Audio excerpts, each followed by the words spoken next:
Wait, what's today's date? 22nd.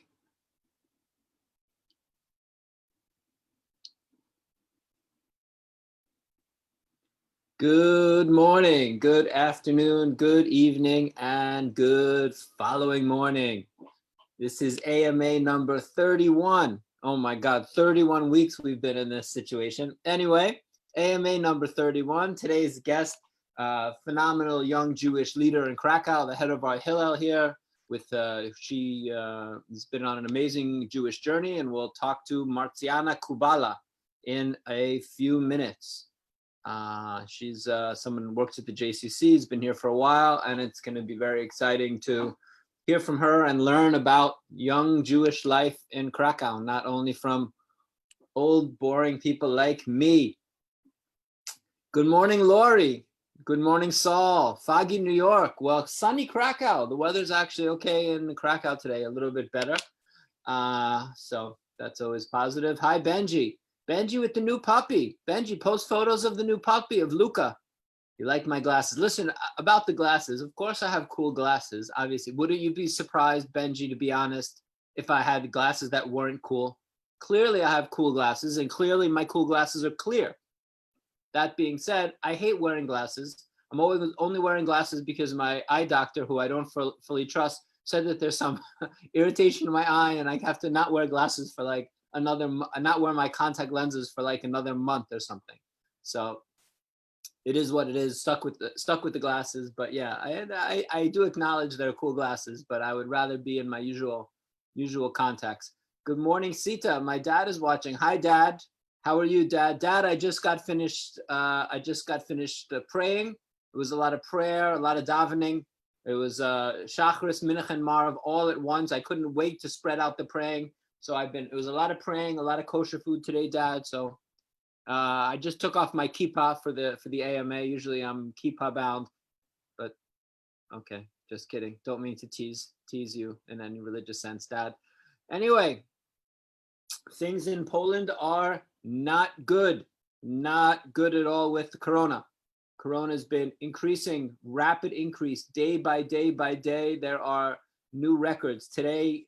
Today, 12,000 cases in Krakow. Sorry, 12,000 cases in Poland. Last week's AMA, it was 8,000, and that was the record. So just about every day we're hitting new records. Very, very difficult time. They're announcing tomorrow will be a new press conference. The whole country is like in the red zone. They'll be announcing new limitations, restrictions on everything. I'll tell you about what's going on. I just want to say hi, Rabbi Avi. Rabbi Avi, did you hear about my love for prayer, that I've combined Shacharis, Mincha, and Marav into one super prayer, which I've done it once? I'm not sure. Avi, can I get a rabbinic ruling on that? I want to see if my dad will approve. Hi, Ben Myers. Yofi Jonathana. Good to see you, Ben. Ben, from somewhere around Tel Aviv. Oh, Jeffrey Rolat from Seattle. I can't believe they have you traveling. Isn't the census over, Jeffrey? Can't you stop counting everybody, Jeffrey? Cloudy, cold Seattle. Sorry about that, Jeffrey. I hope you're home soon. I hope you'll be home for the weekend with Lori back in LA. I assume that you will be. So Corona, much, much worse. Things closing. Things being closed much earlier. As of now, for example, the shops are open, restaurants, anything only open until 9 p.m., not shops, restaurants until 9, which really means that they kind of wanted to close the bars. So restaurants closed open till 9, and shops, for example, from 10 till 12 in the morning, only older people, which is great. I think that's very, very good. By the way, shouldn't they do that all the time? You should have special hours for older people to make it easier for them to shop. Right? Why not? Why not to keep that going year round? If older people should have a dedicated register or dedicated hours, I wouldn't want them to feel like, that it was something negative, but just you should have certain respect, like let old people go to the front of the line, like pregnant women, older people, people that are disabled. There should be special acknowledgement in society that these people need certain assistance, and we should help them. I think that's not a bad idea. Let's hear what you think. Good morning, Randy from Palo Alto, one of my favorite places. Rabbi, you like my enthusiasm. I take it that you're not thrilled with my combining of the three prayers, but okay, Rabbi, we'll see. We'll get there. Good morning, Marcel. How are you, Marcel? To Marcel and Marilla from Montreal. Marcel, I hope you're getting your miles in, Marcel, and most importantly, staying safe. We need you guys be in perfectly good shape to do next year's Ride for the Living, which we are working on very, very seriously. And hey, Rich Rosenthal agrees. Yes, we should have separate. The society should do more, and some societies do a better job of it than others. I understand in Japan, there's a lot more reverence for the older people. But really, in the United, certainly you get on the subway in New York, you see 90-year-old people standing there, nobody gives them their seats.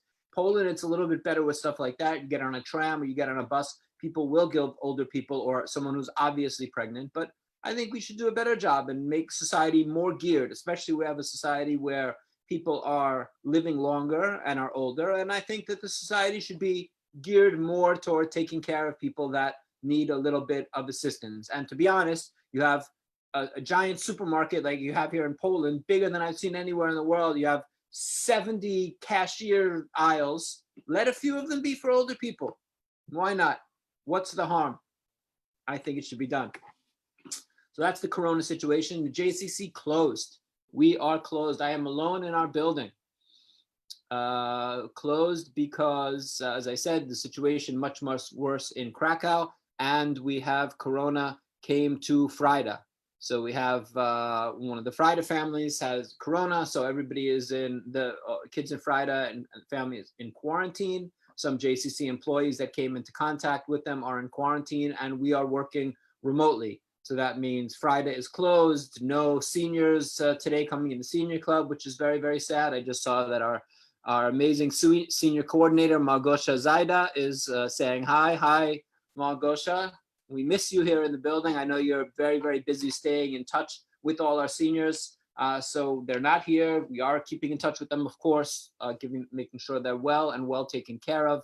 Tomorrow, there's no Shabbat dinner, but we are going to deliver Shabbat care packages to our seniors. So about, people have let us know who wants them. About 20 households, individuals or couples will get care packages tomorrow. A few of us will deliver them that aren't in quarantine, and Kasha and I will deliver. I think Sebastian's going to deliver some with Ryan. Asha will deliver some, and we'll deliver them challah and wine and candles.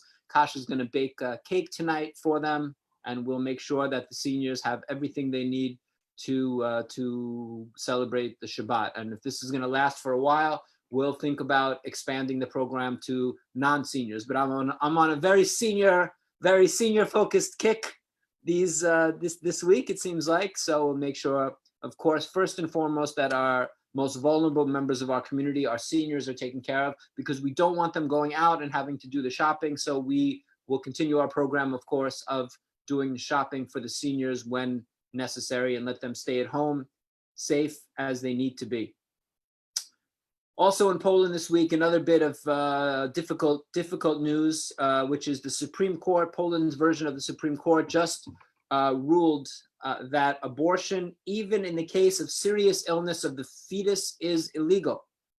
Now, abortion is already generally illegal in Poland. You can't just go and get an abortion. Until today, you could get an abortion in Poland if there was a very serious illness to the fetus, or a case of rape or incest, or life-threatening illness to the mother. So from my point of view, this is already a huge problem, that you can't have an abortion if you would like to have an abortion, as I feel should be the right of every woman, no question, and something that is starting to be under attack, and certainly a question about what will happen with that, with the impending approval of Amy Coney Barrett to the Supreme Court than in the United States. This is at risk, but in Poland we have a much worse situation already, which is Supreme Court, abortion was only available with serious illness to the fetus, rape or incest, or a case of rape or incest, or life-threatening to the mother. And the court today ruled that even in the case of serious illness to the fetus, the pregnancy must be brought to term. In other words, if the tragic situation of a baby that is going to be born with horrible deformities, that will be, you will have to then go forward with the abortion. This is I think a terrible ruling. and will affect people in Poland, but primarily, as abortion laws do, restrictive abortion laws do anywhere, will primarily affect the poor people, people who don't have the access. We live in Europe with no borders, where you can go across the border tomorrow to Germany or Czech Republic and have an abortion. You just have to go and pay and cross the border and take a bus or a car or whatever you need to do and do it. So this really primarily will affect people that don't have the means to go across the border and pay for that, which means people that are in financially difficult situations. But a terrible example of a sort of questionably legal Supreme Court here in Poland, constitutional court they call it, making decisions that are very much in line with the more conservative elements of Polish society and the Polish church, which has a huge amount of influence here, and going against what I think is best for women and for Poles in general. Marcel, I should find a less visible place for my sign which says koniec. Those of you who see over my shoulder the sign that says koniec, koniec means the end. And I like that. It's like my version of Harry Truman. President Harry Truman, president of the United States about 70 years ago, had a sign on his desk which says the buck stops here. Koniec, this is my version of that sign. So in the end, the final that I need to make, have the final decision about things as the director, and more importantly, as a very bossy in life person. Koniec, this is the end. So I hope that you'll have a newfound appreciation for my sign, Marcel. But maybe I should rotate the signs. I do have lots and lots of signs. I have some on the wall. I'm going to show my wall with signs, my newly designed. Oh, there are always some signs around, and I rotate them and move them around. But these days, it's all about the rainbow flag, the Jewish star, and koniec. So it is what it is. That's what we have. In terms of what else going on, what have I been watching? Kasha and I have been watching Cobra Kai, which is very cool, kind of a kitschy throwback, nostalgic TV show on Netflix, which is about the people from Karate Kid, the characters from Karate Kid, which is the 80s classic, mid-80s movies. Of course, the whole crane that he did at the end, Mr. Miyagi, Noriyuki, Pat Morita, Ralph Macchio. So the story is interesting because it kind of turns the original Karate Kid on its head. It follows the story of Johnny, who's the blonde kid who was the arch nemesis of the Karate Kid, Ralph Macchio, who he defeats at the end. And it kind of shows that Johnny has his down on his luck life, while Ralph Macchio, the Karate Kid, is all successful with his great life and money and beautiful family. And it's sort of follows from the narrative from the point of view of Johnny. So it's a cool story, I think, for those of you around my age, people who like the Karate Kid, remember growing up with the Karate Kid and trying to beat the crap out of each other in the courtyard or outside of school after watching the Karate Kid and Bruce Lee movies. You'll appreciate Cobra Kai. What else? I'm a little bit late to the game, but I have been baking. I have started baking chocolate chip cookies. I've been very distressed for the last few months about the closing of my favorite, the bakery in New York City, which I feel had New York City's, therefore the world's best chocolate chip cookies, which were City Bakery. Amazing pretzel croissant and phenomenal chocolate chip cookie. There are many people in New York City who are in the Levain camp. I reject you. I find you to be completely wrong. These Levain cookies, which is kind of a very thick, undercooked glob of cookie and chocolate that didn't seem ready, as opposed to the thinner, crispy on the outside, sort of caramelized, brown sugary City Bakery cookie, which I've tried to recreate. And I feel after a few tries, I have done a pretty good job of baking the City Bakery chocolate chip cookies. Anybody who wants some cookies, come and visit. I don't know if they'll travel so well if I can send them, but I will be making more and more cookies and giving them out to people here in Krakow to help bolster people's happiness levels and sugar levels. If maybe we'll send some to the seniors. Kasha's baking the cake. Maybe I will include some cookies, although we have to be very careful with the seniors because most of them have issues with sugar. So I don't know if my super rich cookies would do the trick. Ola Pulnik writes in, she likes that I have a pride flag, a Star of David, and the end. That's all that matters. That's right. Well, not exactly right. There's a few things that are missing. Could have a basketball hoop, which I haven't put up, that I do have over here. Some cookies, some other things that we like, but that is what it is, and that's where we are today.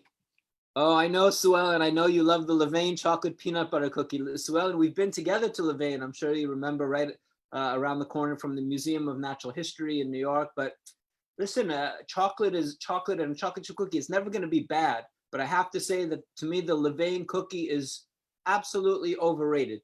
Overrated cookie. With that being said, I will now welcome my guest. We'll see what she says about cookies.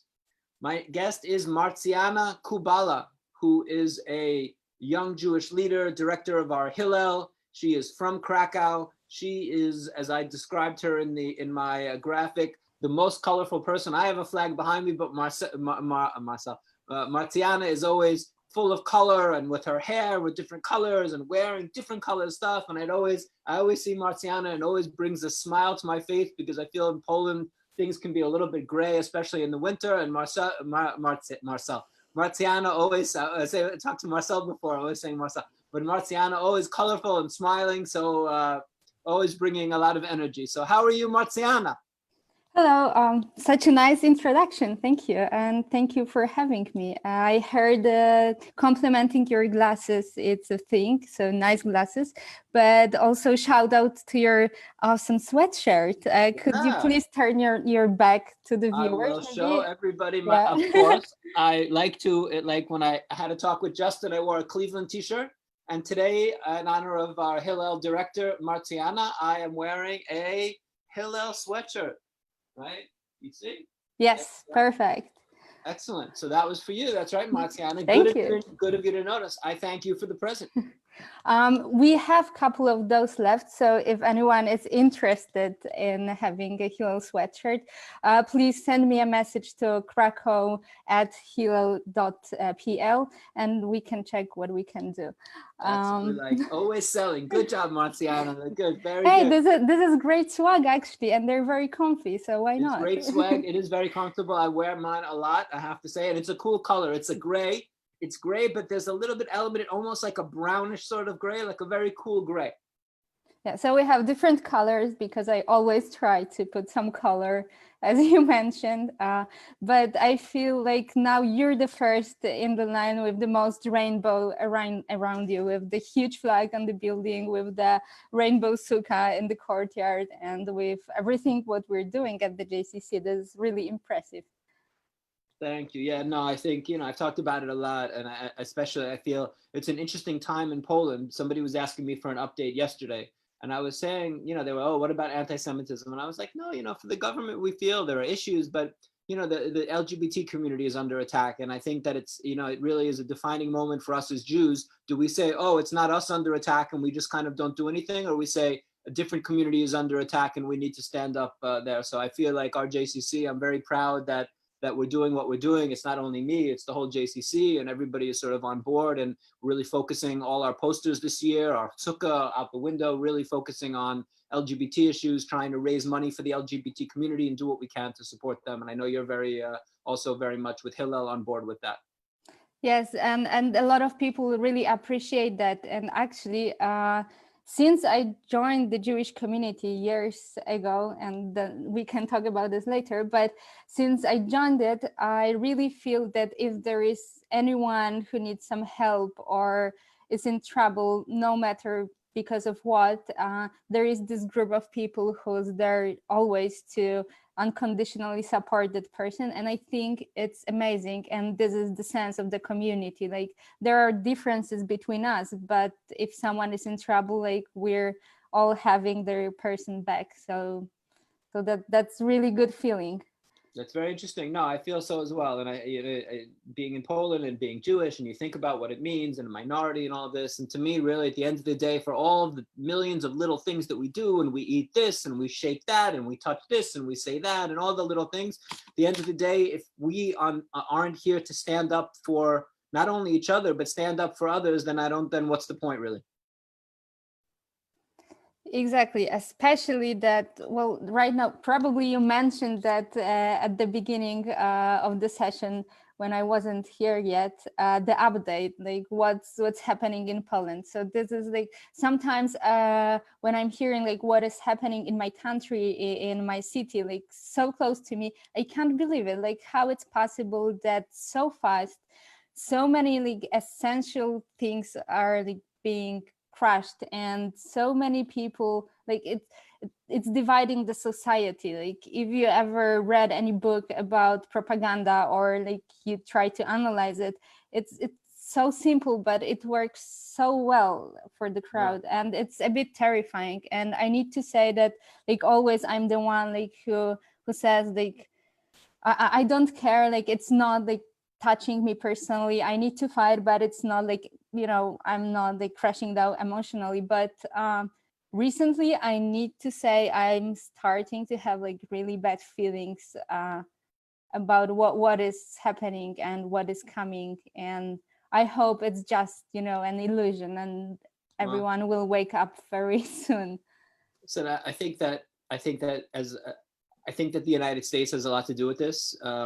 To be honest, I think that having this sort of insane situation in the United States with a wannabe fascist dictator as president gives cover to a lot of other places around the world to do what they're doing. And I saw that previously in Poland, when certain things were happening with the Jewish community, with things that the United States was able to sort of lean on Poland a little bit and fix that. And I think that assuming that the election goes well in 2 weeks, and hopefully it will, and there's a peaceful transfer of power and we have a little bit of normalcy in the United States, I think that will sort of calm things down, to be honest, in other places, including Poland. And I think that there are things that Poland wants from the United States very, very much, you know, in terms of NATO, in terms of bases here, protection from Russia. And I think the United States can lean on Poland a little bit in terms of stopping all the anti-LGBT agitation, and I think Poland will do that. I think people or governments push things as far as they can, and right now in this world where the United States usually in some degree is a moral force and is now abdicated from that role, that you have a free-for-all. So someone like, you know, in Poland, they can do what they want, and Netanyahu can say what he wants. And these countries that are usually a little bit influenced by the United States in a positive way sort of aren't influenced that way. But so that's as I see it. But don't lose hope, Marcjanna. But I should tell you that Jeffrey Rolat wants a double XL sweatshirt, so we'll have to. I will check if we still have those on the next occasion, for sure. Yeah. So Marcjanna, we're going to move. I want to move a little bit backwards, and then we're going to get back to today and problems and issues with what young Jews are feeling today, which is important. But I want to ask you, and I said I'm not going to ask you, and you always tell your story, how you found out. I'm not going to ask you that. But I do want to ask you, how long have you been involved Jewishly? And since you sort of became Jewishly involved at age 13 or so, what was that path like? So at the beginning, I learned about my Jewish roots when I was, like you say, about 13. And at the moment I was attending the Sunday school that it still used to be near the synagogue. Right, and before the JCC building was open, yeah. Yeah, and the timing was great because it was the moment the JCC was opening, and we moved there. And I started to be a bit too old to be a kid in the Sunday school. So in some natural way, I started to help out. And to me, always education was like the essential part of like what should we do as a society. So I got involved in a Jewish informal education. I started to go as a counselor, as a madriha, to Jewish summer camps in Poland. JDC, run by JDC? Yes, run by the JDC. And this was like a really long adventure. I believe for 8 or 9 years I was going there. Later on, when I was finishing my high school, I decided to move to Spain for my studies. And at the moment, I think that was the moment I really felt how much how close I was with the community in Krakow, because literally many times when I was visiting, I was asking my dad to bring me directly from the airport to the Shabbat dinner or so. And I really missed that, and to see all the people and the atmosphere, and I was really missing that. What did you study in Spain, Marcjanna? I'm a journalist. Oh. Yes, I was studying in the Department of Science of Communication. So it was a bit more than just the journalism. My major was journalism, but it was also about nonverbal communication and visual communication, which was very interesting to me. And I think I grew a lot during this period. And even though I'm not working as a journalist right now, and probably won't do this for at least a couple of years, I learned a lot, like how to listen to people, how to read some news, and how to analyze better the reality around me. So that was really useful period, and I was really glad about this decision. But I missed Krakow and the community a lot. I remember how we were always talking about how to get you here for parties, and when are we doing this? And Marcjanna will come, and yeah. But Marcjanna, maybe since you're a journalist major or graduate, maybe I can take a break sometime from the AMA, and you can host it. We can definitely talk about it. You know that I can talk infinitively. Like I can just speak, just leave me the space. But you're a great host. At least those episodes I've seen. So, but maybe. Thank you, Marcjanna. Very kind of you. So you finished. So you graduate in Spain. You finished your degree not long ago in Spain, and yeah. So actually, even before I finished my degree, it was my friend from Warsaw. That I met during one of the summer camps, who used to be a madrihatu. She was visiting me for her break, for her holidays. And she was just starting her job at Hillel Poland, and in Warsaw. That was the first Hillel chapter that opened in Poland. And they were thinking about opening more Hillel chapters in Poland, and I was like, wow, this is a great position for me. I think I might change my plans and go back to my country. So long story short, I packed my suitcases again and went the opposite direction. And of course, there were many more reasons for me moving back to Poland, like my family, and a lot of friends, but this was one, I think the biggest reason why I moved back to Poland, to work at the community and to start Hillel Krakow 3 years ago already. Time flies. 3 years. Marcjanna, talk a little bit about Spain, because you were there for a while, 4 years, 5 years, I think, altogether. Yeah. And I think you did. What was your interaction like with the Jewish community? You were in Madrid. So, yes. You know, another place with a small community with a very rich Jewish history. There are some comparisons between Spain and Poland. Of course, the tragedy in Spain was 500 years before the tragedy in Poland. So there's that difference. But some sort of, what was that like for you as a Polish, newly active, newly discovered Jew going to study in Spain? So first of all, I need to mention that at the time, the community I knew the best was the Krakow community, and I had the image in my head that all of Jewish communities in the entire world are the same, like our JCC, that you have the gate open, that you can come to say hi and hang out, and there is a lot of activities going around, and everyone is super welcomed. And that was first shock. I mean, at the beginning, I need to tell, I met there a lot of amazing people who treated me very well, but the image of the community I had in my head crashed very first day I went to say hi. So I went there, I wanted to volunteer at the community. I had a lot of experience at the time with kids especially, and I thought it would be a great way to meet new friends and, you know, like start to feel in Madrid like at home. And first thing it happened there, it was closed gate. When I managed on the second time to enter into the building, they didn't let me enter like further. I had to fill like the form with all the data. They scanned my document, and it was very formal. I mean, they were nice to me, but I was super shocked. I was expecting like open arms, and of course we will take you, come here. This is our community. It took much longer. Also, some people I met there after some time, when I met already some friends, they were telling me that they don't tell their friends about their Jewish roots because they were afraid, maybe not about themselves, but about those friends like being beaten up or whatever for having Jewish friends. And in the moment, my head just exploded, because the only image of the Jewish community I had, it was our community.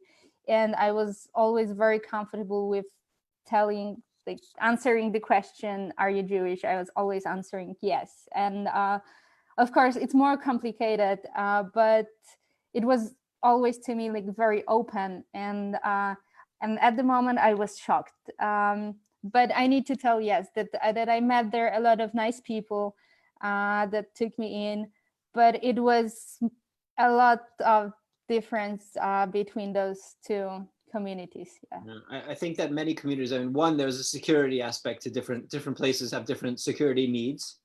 So that's one thing. But I think also that our communities may be a little different because we feel that there are still a lot of this undiscovered community out there, people who are still finding out. And if we're not very open and very welcoming, and separate from the security issue, these days we do have a security guard and people ask who you are when you walk in, but still this element of the building trying to be very open and colorful, to be welcoming, because I think that that's critical for people who are still finding out that they're Jewish. Other places, I think they feel that there is a community and their primary mission is to just take care of that community, so they don't have to be so open. Everyone knows where they are. They don't have to say Jewish in big letters on the building. They're not looking to expand. Whereas for us, we understand that our mission is to grow the Jewish community. So it's, you know, a little bit different maybe from some places, but I think places are coming around and starting to understand, even places probably like different places in Spain, that's necessary at all, that there are a lot of Jews out there who don't feel welcome and they need to do all they can to bring them in.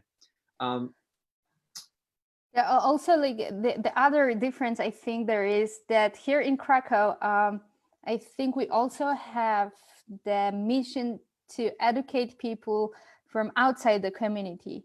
Like, we're very visible. We're in the middle of a Jewish quarter, and there is a lot of non-Jews interested about Jewish history, tradition, and we're also here for them. I think some of the communities are serving only the community members, but we have not only the mission of like building the community inside, but also like to show people, come on, there are Jews in the landscape of Krakow, and it's super normal. Come on, say hi, Right. and learn with us.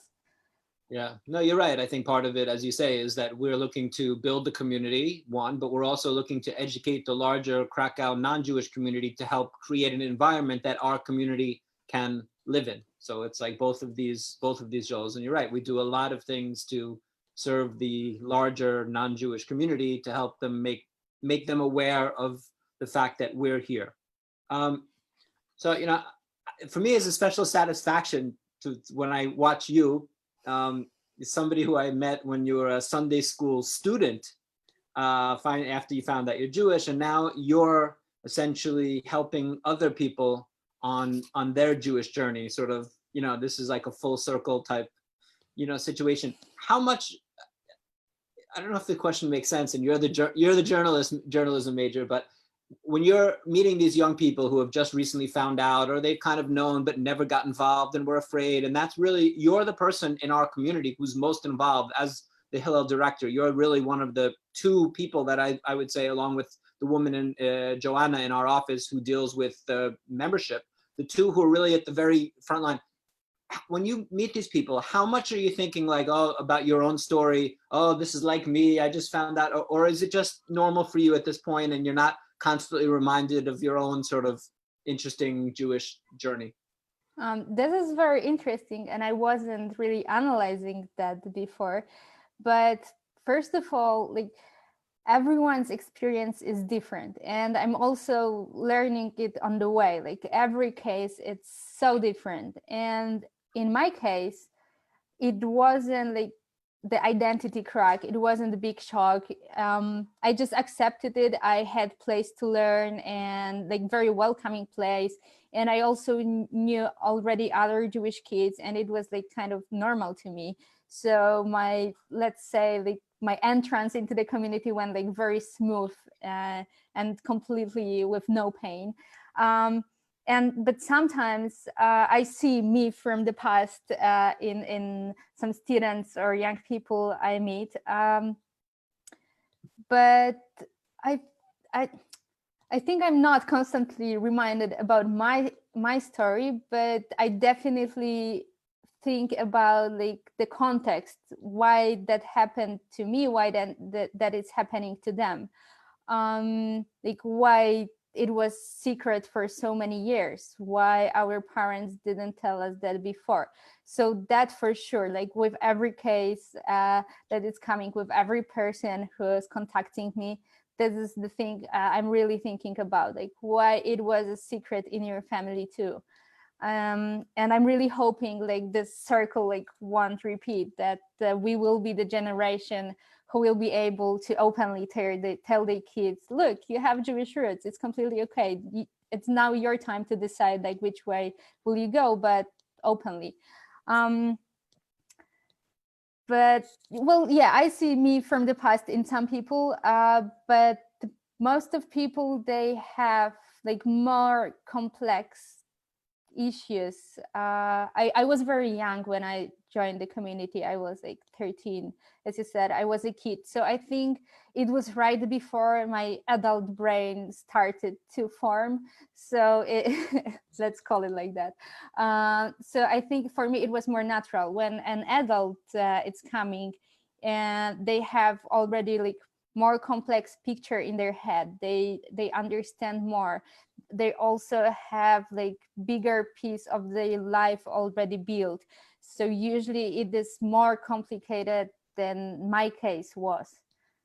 And who are these people still getting involved? Like you, if you look at Hillel and you would say right now, give us maybe a snapshot of Hillel. I know that there are a lot of Ukrainians now getting involved, as Ukraine has had a difficult situation for the last few years. So there's more immigration, Jewish and non-Jewish, to Poland from Ukraine. So that means a country, Ukraine, with a decent amount of Jews. Some of those Jews find their way to Krakow, and they find their way to us. So that's part of it. Who else are people? These are people who are coming, other students. So you have Ukrainians who have their own Jewish story, their own Jewish journey, plus their own actual journey coming from Ukraine. And then you have Poles who have come here from outside of Krakow that maybe had known about their Jewish identity, but are from smaller towns and didn't have a way to really interact, or people that were always active and now they're students. So it's just natural that they join Hillel. They've come from stronger Jewish backgrounds, or people that hear about Hillel and they realize give us a little picture of Hillel today in Krakow.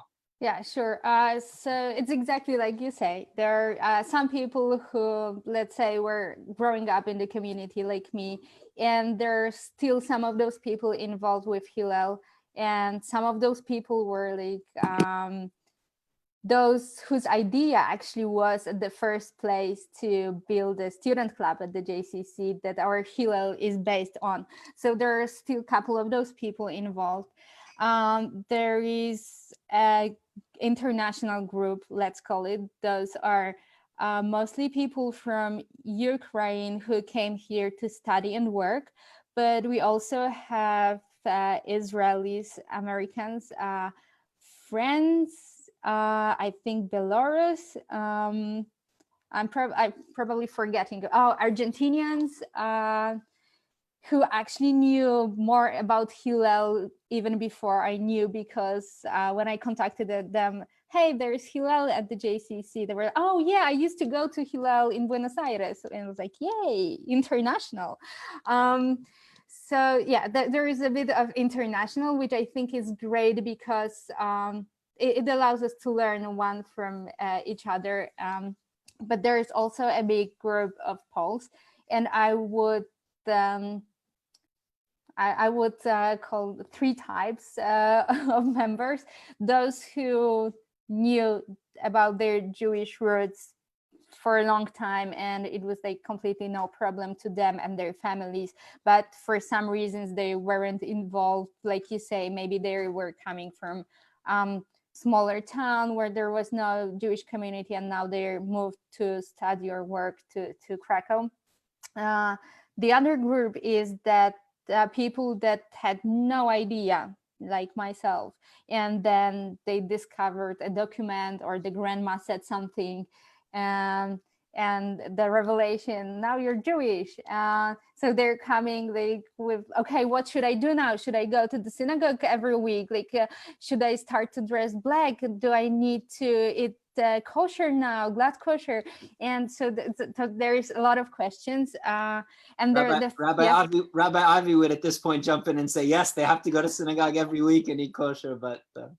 Well, I encourage people to try that way too, because when like, you're discovering something, I think it would be unfair if I would show those people one way they need to follow. I try to show them the whole map and like the direction we're going to, but like which way they will go, this is completely up to them. I think that the wonderful thing at the JCC is that there is a place for everyone, and in Hillel it's the same. Like, it doesn't matter if you're, I don't know, Orthodox Shomer Shabbat, or you're so-called cultural Jew, or you Reform. Like, there is a place for everyone, and it's like a big puzzle that like every piece is needed. So yeah, then that would be the second group, those who are discovering like out of nowhere. And the third group, which I think is becoming stronger now in those times, it's people who knew about their roots, but it was, they knew silently. Like, it was still a bit of a secret in their family, or their families, they told them, okay, you know, but you shouldn't tell it to anyone. And when they're moving to Krakow, to bigger town with more diversity, or they coming to the community and they see that there is a lot of young people being comfortable with their identity, and that also there is a place to learn what does it mean to be Jewish, they open up. But yeah, some people are very uncertain about like what should they do with this knowledge about their identity. What are the challenges? As the main challenges, you know, people automatically say anti-Semitism, but not necessarily for us. You know, for me personally, it's not the first thing I would say if you would say what are the challenges. But is it anti-Semitism for you? In other words, young Jews here feel like it's so much pressure being Jewish and they have to hide it and they're worried about what they do, or is it work and you know, finding jobs? Is it the idea of just what Poland looks like politically today? Is it the idea of I'm Jewish and I feel the need to have a Jewish partner, and there's a small group here in Poland, so it's difficult? What do you hear among your peers? Like, what are the challenges in terms of community building? So the anti-Semitism, well, like, it's everywhere, but I think it was main issue in the generation of our parents. Right now, it's just hate through like minorities, and of course, it's growing in Poland. Unfortunately, like you said at the beginning, but it's not only towards Jews. It's in general. You're a bit different. You're excluded, and we're gonna fight you. But I think that people don't feel that this is the biggest issue. I think that there is the issue is the lack of knowledge among Polish society. Like, what does it mean to be Jewish, and there is a lot of like not real, Unrealistic. Yes, unrealistic thoughts about the Jewish community, and like superstitions, and I don't know, it's coming like from the anti-Semitic place, but most of those people who are repeating those things, they don't mean to be anti-Semitic, but it's somewhere like deep there. And I think that also the job of our generation is to educate people in terms of showing them that this is completely normal. It's not harm to our neighbor to be Jewish. It's completely peaceful, and like we can live one next to each other. And I think this like lack of understanding what does it mean, this is a challenge to our generation, because some people don't feel like they don't afraid like revealing the identity at the workplace or at the school, but they think they might not be understood, like they would be put in a position, oh, those are different, so now you're not Polish, you're Jewish. And I think educating about that, the one doesn't exclude the other one. Like you can be Polish and Jewish and you're still the same person as a month ago when you didn't know about your identity. So I think this is a challenge. I think the language doesn't help. In other words, in Polish, Jewish is not an adjective, right? Jew is a noun and Pole is a noun. Yes. Right. So you have to be the way you say jestem Żydem, right? I'm a Jew or I'm a Pole. So not that the language defines everything completely, but it makes it a little bit more difficult to say it, in the sense that you could say easily in English, I'm Polish and I'm Jewish, right? In Polish, that's a more complicated, jestem Polakiem, jestem Żydem. It's possible, but it's a more complicated sentence to say, because you're saying I'm something, and then you're saying, and I'm something. Whereas an adjective, we're saying I'm ish, I'm Jewish, I'm this, I'm that, I'm feeling a certain way, or I'm a certain thing, I'm tall, I'm short, I'm this, right? It's easier to have multiple. Yes, and actually, like any way you would put it, you're putting more value to one or another, because you can tell that you're a Polish Jew or a Jewish Pole, but it's like always you're putting more value to something. And actually this is also interesting about the language and how people define themselves. Once someone asked me if I'm a Polish Jew or Jewish Pole, and I had no idea what to say, and I started to think about it. And now I know that it's changing a lot of times, and also like my identity is developing, and while I'm learning more, but it is a language issue too. It's you're something or something, and you're putting value to the words. So this, I think like this misunderstanding, like what does it mean to be Jewish and what actually the Jewish community does here, that it didn't come like out of nowhere like 12 years ago with the opening of JCC, but it's a long story for like many years and many generations. And so I think this is also the problem. Yeah. No question. And what are young people today, your people in Hillel, are they like, oh, I'm going to get my degree and then I'm going to go study computer science and get a job in London or France, or go to Israel that I'm Jewish, or move to America to be with my uncle in Chicago? Are people generally leaving?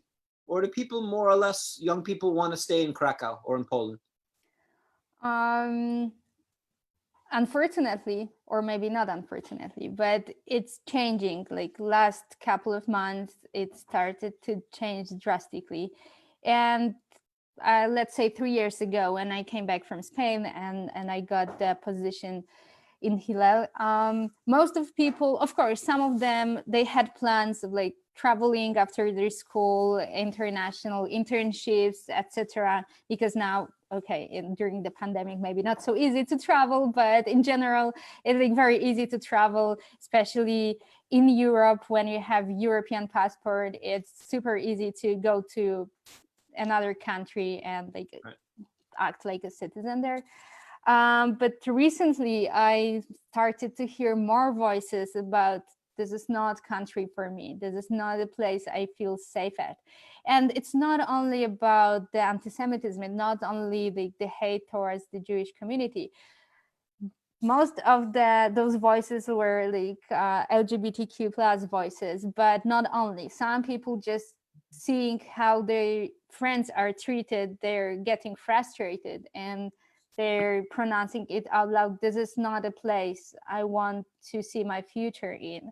So we will see like how much of talking and how much of action is that, but people are starting to feel uncomfortable in here, unfortunately. I think that, looking at Europe as an experiment, or this current European situation of no borders, I mean, leaving Corona aside, on one hand, people travel freely and then they go to more open, more multicultural places and are influenced by that and come back to Poland, and I think then make Poland a more multicultural place. That's, I think, the idea. The other side of that is that it's easy to say, wait a minute, I can go work anywhere and I feel more comfortable in a multicultural environment like Holland. I'm going to go live in Amsterdam, where it's just you can be whatever you want to be, and I'm allowed to do that as a Polish citizen. So why do I need to stay here? So there's two sides of the openness in terms of that, but I think that also produces competition. If Poland is losing its best and its brightest young people because they want to live in a different political environment, then let that change the political environment in Poland, and then those people will I think want to come back. So that's that's natural anywhere. I wanted to ask you, you've traveled a lot, I know, because I remember, you were a Marcjanna, but you're also working in a summer camp in the United States, not only in. You weren't allowed. I was at the vacation. If the immigration asks, I don't think anybody from American immigration. I have lots of friends here in the we'll be okay, Marcjanna. Working as a college, as a counselor in a camp in America, not getting paid, of course, and traveling for different conferences that you go to for Hillel and things like that, or around Europe, just traveling. How are you seen, especially by other Jews, or not only, as a Polish Jew? And has that changed? In other words, years ago, oh my God, Jews in Poland, what are you doing? Come, escape, stay here, stay in my house in Tel Aviv, we'll take care of you, don't go back. And was that the case? I don't mean to give you the answer, but was that previously the case? And if so, and whatever, has that changed to that there's now more of an awareness that, wait a minute, there are Jews in Poland, it's not, we don't have to rescue them and hide them in the basement or something? So first of all, there are still people who want to keep me at their home at Tel Aviv, and they're very welcoming. Because they like you, Marcjanna. But I met a lot of welcoming people and like really ready to help and to show some piece of their community and their world. But yes, I think a lot has changed during those already 15 years I'm at the community. Wow. So yeah, at the beginning, I felt like taken out from the museum. Like, really, Jews in Poland, but really, is there a community like of what, of 10 people, like you and your siblings? Like, what's going on? Like it was like really people couldn't believe. And to me, it was so obvious we have the community in Kraków, because it was very natural to me when I started my Jewish journey. It was here. So I was very surprised at the beginning, but yes. And I think also the JCC did a great work with that, because I think the JCC gave a lot of visibility to Jewish community in Poland in general, the visibility abroad, I mean. So at the beginning, like I say, I felt like taken out from the museum and like be shown around, and it was, wow, it's Jew from Poland, young Jew from Poland. But later on, and it was more natural to people that, okay, there are still Jews in Poland, but happily, people are still very curious about like what is happening here, and the level of knowledge about our community, it's much bigger than those years before. But I appreciate a lot people asking questions and not making assumptions. So it's always great to, like, when the group of visitors was coming on, or I was traveling abroad, it's always a pleasure to me to tell a bit about our work and explain people, because come on, like, where they should get their knowledge from, if not from us, like from the source, it's the best. So I'm always happy to tell our story. But yes, it has changed a lot. And and I think the JCC did a great job with that. But I also think the international community did a good job accepting that and giving us as much space as it's possible to show our not big, but to me it is big community. Listen, we've done a good job educating people, and people have done a good job letting themselves be educated by us. Yeah, yes, it's bilateral, yes. No, just teasing a little, but of course, no, and listen, I think that once you understand the incredible depth of the tragedy, the scar that is still in the Jewish world because of the Holocaust, and understand how much of that happened in Poland, then you start to understand. Of course, it's frustrating that everybody just associates the country that you come from, that you see the beauty every day, the pluses and the minuses, living here in an open place, and you say much easier Jewish life than in Spain. It's hard for you, as someone, a child of Krakow, of Poland, to have your country totally defined by the Holocaust. But I think as you've traveled and as you've met with so many people coming here, you understand why that is, right? It's not, you can't, I used to get so angry and defensive about it. And then I'm like, wait a minute, I understand. Of course, of course that's the thing of people. But I think that we have an additional mission besides building Jewish life in our community. We're not just in any community. We're in a community that has certain meaning for the world. And the idea of Jewish life thriving here gives people a certain hope about their own communities because of the tragedy that happened here. And I think that we've done a great service. There's still much to do, but I think we've done a lot of work. And just this idea that I feel when I came to Poland, it was Auschwitz, period. And now when I travel around the Jewish world, I think for some degree it's Auschwitz, comma.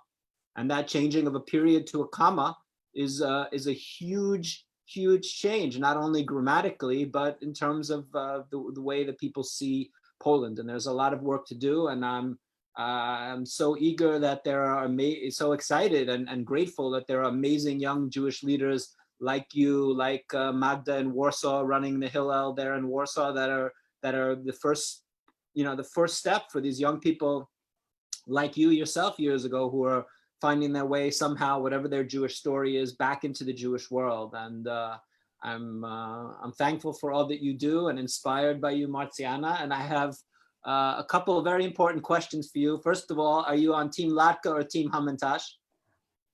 Latka. I love potatoes. Oh, yes. Good Polish girl. I love potatoes. Team Latka. Hear that, everybody? Suck it, Hamantash. No, I don't tell it. Like, peacefully Latka, but I enjoy Hamantasha too. You're very, Marcjanna, you're so political. I love it. It's not political. I just, come on. on. Fair enough. You've been trained well. Marcjanna, I need to know your 3 favorite movies. Oh, okay. What a shame, but I need to tell like one of my favorite movie all time. It's Reggae on Ice, which is not like very high class movie. What it's movie? Reggae on Ice. It's about Jamaican ice. Reggae on Ice. Okay. Yes. Is that... about the Jamaican bobsleigh team who wants okay. to train.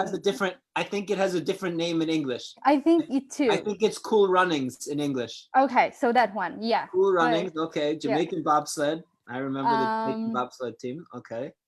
Wow. Oh my God. Now I got stressed and all my memories went away. But wait, we have an update from Agnieszka Kołodziej, who works with you in Hillel. The other half of the Hillel Krakow team is Team Hamantash. Oh, very good. 50-50. Yeah. 50-50 in Krakow, in Hillel Krakow. All right, but so Cool Runnings is one of your favorite films. I need 2 more, Marcjanna. Oh, so much pressure. Okay, I really like that. I think it's called Big Fish. It's about a guy who makes up the fantastic stories. Excuse me? Is he in Scotland? I don't think so. I think they're Americans. And later he invents something?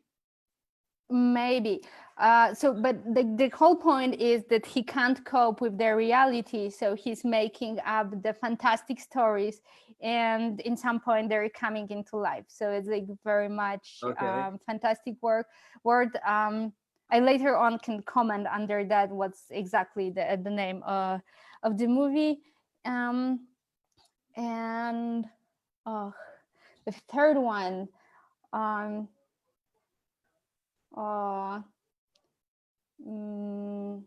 You know, I usually let people off the hook, but you do work for me, so I don't have to let you off the hook, Marcjanna. I need a third movie. I promise I can comment after the Okay. episode. But so to be honest, I mean, I watch movies like everyone does, but I prefer a bit like of the creating something than like watching something. Wait, your sister is suggesting the Addams Family. Oh, that's her favorite, but I also enjoy it a lot. You get the family, you have family jumping in. Yes. So hi to my sister, hi to Agnieszka and everyone who's watching. And also I want to say hi to my friends from Kolisha. I hope they will see this episode sometime. Kolisha is a project I'm taking part in, and it's among 3 communities: Krakow, Ramat Hasharon in Israel, and Palo Alto in the USA. And we have created a wonderful small community of strong girls who are going to rock the Jewish world. And I hope you already forgot about the question about the movie. That's fine, Marcjanna. I like anyone else, Marcjanna, anyone else you want to give a shout out to or mention anything about Hillel? Yes, of course, to all the students and the young adults involved in Hillel, in Krakow, and in Warsaw, but also to all the Jewish young people in all the country who might not have that beautiful community as we do here. So I want to let you know that like whenever you want and whenever you feel, you're welcome to reach me out. I believe there should be some contact information in the comments. We'll post it here in the AMA. So we're also here for you, not only like mainly for Krakow because we're based here, but we're doing also a lot of like countrywide initiatives, and you're very welcome to join. Yeah. Thank you, Marcjanna. Thank you for what you're doing, for being a good friend and a great leader for Hillel Krakow, and a wonderful, wonderful a wonderful Jewish leader. And we have a lot to learn from you, and you've been a great guest, and thank you. Thank you very much. Stay safe, Marcjanna. Be well. Yeah, you too. All right. Bye, Marcjanna. Thank you. Bye, everybody.